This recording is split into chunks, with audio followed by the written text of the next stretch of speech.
Well, The Boys Season 5 just killed off one of its most controversial characters. And the way it happened and the reason behind it is actually way more layered than you might think. Let's break down everything that went down in Episode 5. So let's start with the biggest moment. Firecracker is dead. Homelander killed her, and while that might sound straightforward on the surface, the actual reasoning behind it is genuinely fascinating once you dig into it. Here's what happened. Soldier Boy let slip that Firecracker had been having serious doubts about her faith in Homelander, specifically her sudden switch from Christianity to what the show brilliantly calls the Democratic Church of doing whatever Homelander says. When Homelander finds out, his initial reaction is actually pretty measured by his standards. He tells Firecracker to pack her things and leave Seven Tower. That's it. Get out. No death, just exile back into anonymity. But here's where Firecracker made the fatal mistake. Instead of taking that exit and running, she pleaded her case. She begged. She insisted her faith in Homelander was completely genuine. And that right there is what actually got her killed. The moment she started begging, Homelander's patience evaporated, and within seconds the side of her head was impaled by the wing of a metal eagle statue. Cause of death? Irony. Absolute poetic irony. You see, there are actually two ways to read why Homelander did this. The first is simple. He just didn't care whether she lived or died. She wasn't worth killing from his godhood perch until she made herself impossible to ignore.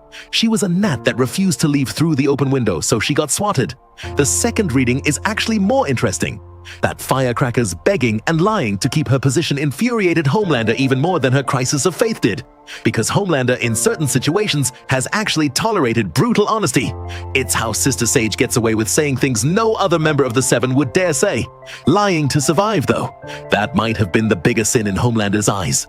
Now, and this is the part that makes Episode 5 genuinely great writing. The boys actually made us feel slightly sympathetic toward Firecracker right before killing her. A reverend from her hometown appears, and through him we learn that Firecracker wasn't always this person. She had a genuinely harsh childhood where even basic meals were hard to come by. She had a softer side, and when Vought forces her to publicly condemn the pastor who once helped her, there's a single tear rolling down her face that actually lands. You feel it. But then she throws her childhood Jesus action figure, something she'd carried since she was a kid, into a Vought trash can. And at that moment, the show makes clear she has fully chosen her path. The sympathy evaporates. Her fate was sealed the second she made that choice. Meanwhile, on the other side of the episode, Butcher has a significant change of heart regarding the V1 doses. The boys have two missions this season. Use the soup virus to wipe out Vaught's army, including Homelander, and find the remaining V1 doses before Homelander gets them, because those doses would make him immune to the virus and essentially grant him immortality. The team has been divided. Hughie and Frenchie want to use the V1 to protect Annie and Kimiko, while others want to destroy it entirely.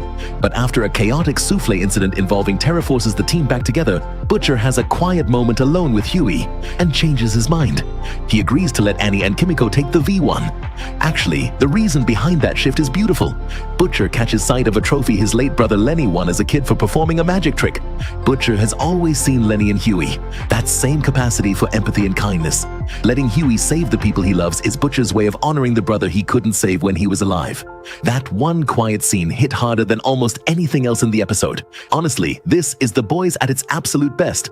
The Firecracker death was earned, layered, and genuinely surprising in its emotional complexity. And the Butcher and Hughie moment was the kind of quiet, character-driven writing that reminds you why this show has lasted this long. Season 5 is not holding back.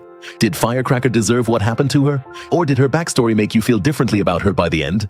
Drop your take in the comments and let me know how you think The Boys is going to end this season.